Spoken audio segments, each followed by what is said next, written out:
Hello दोस्तों, जय श्री राम। तो दोस्तों, रामचरितमानस में आपने कथा सुनी विश्वामित्र जी के यज्ञ की रक्षा। और अब यज्ञ की रक्षा करने के बाद मिथिला से निमंत्रण आ गया धनुष यज्ञ का। तो विश्वामित्र जी राम जी से कहने लगे कि राम जी, अब चलिए जनकपुर घुमा के लाता हूँ तुम्हें। तो रास्ते में जा ही रहे थे कि एक सुनसान आश्रम दिखा, और उस आश्रम में ना कोई पशु ना कोई पक्षी, कुछ भी नहीं। तो राम जी ने प्रश्न कर दिया गुरु जी से कि गुरु जी, ये आश्रम किसका है, बताने की ज़रा कृपा करेंगे। तो गुरु जी बताते हैं। आइए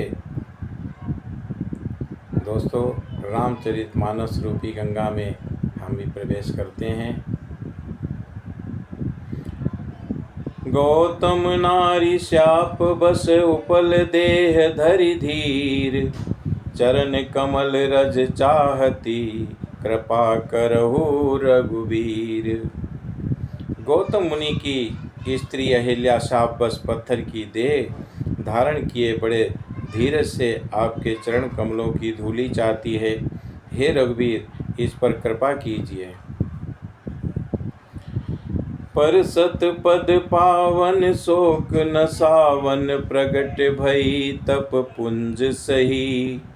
देखत रघुनायक जन सुखदायक, सन्मुख हुई कर जोरी रही। अति प्रेम अधीरा पुलक शरीरा, मुख नहीं आवै बचन कही। अतिशय बड़ भागी चरण निलागी, जुगल नैन जल धार बही।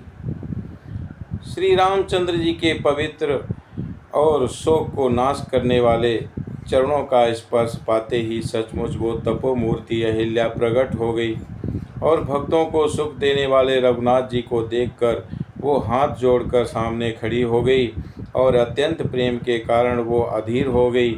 उसका शरीर पुलकित हो उठा, और मुख से वचन कहने में नहीं आते थे। वो अत्यंत बड़भागिनी अहिल्या प्रभु के चरणों से लिपट गई, और उनके दोनों नेत्रों से जल प्रेम और आनंद के आंसुओं की धारा बहने लगी।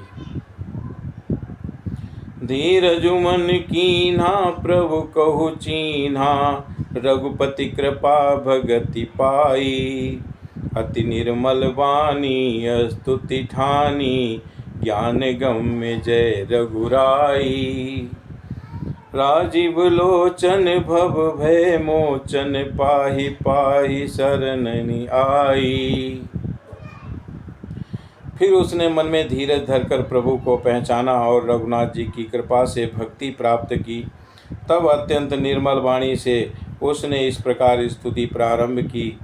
हे ज्ञान के जानने योग्य रघुनाथ जी, आपकी जय हो।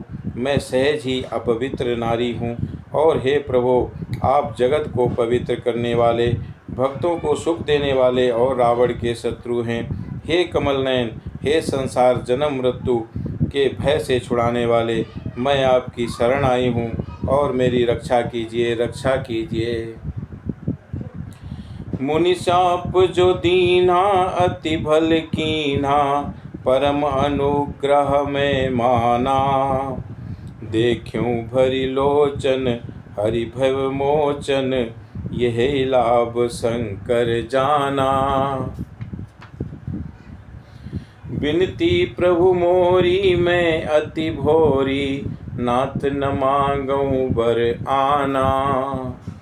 पद कमल परागा रस अनुरागा, मम मन मधुप करे पाना।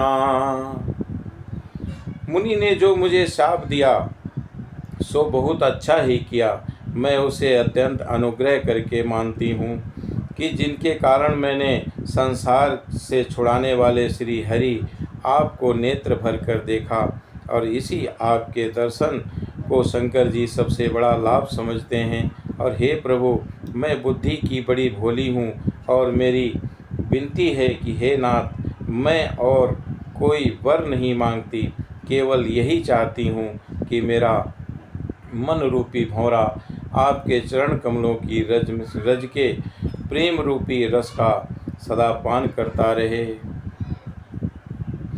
जेहि पद सुर सरिता परम पुनीता, प्रगट भई शिव शीस धरी। सोई पद पंकज जेहि पूजत अज, मम सिर धरऊ कृपाल हरि। यही भांति सिधारी गौतम नारी, बार बार हरि चरण परी। जो अति मन भावा सो बरु पावा, पति लोक आनंद भरी। जिन चरणों से परम पवित्र देव नदी गंगा जी प्रकट हुई हैं, और जिन्हें शिव जी ने सिर पर धारण किया है, और जिन चरण कमलों की ब्रह्मा जी पूजते हैं, कृपालु हरि आपने उन्हीं को मेरे सिर पर रखा है।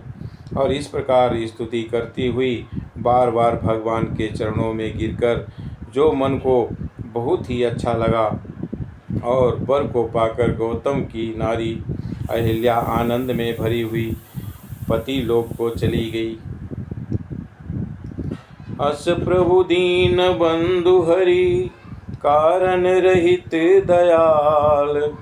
तुलसीदास सठ तेहि भजू, छाड़ी कपट जंजाल।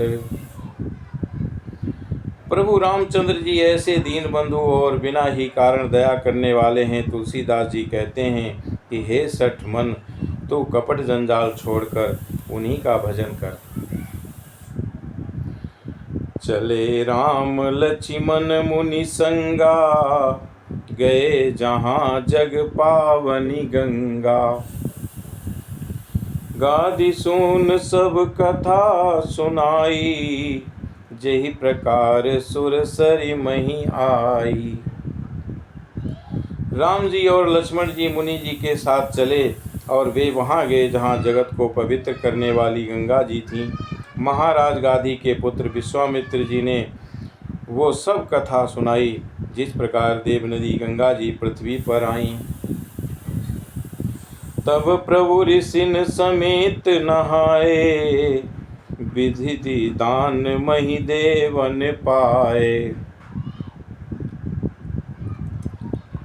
हरसि चले मुनि वृंद सहाया, बेगी विदेह नगर नियर आया।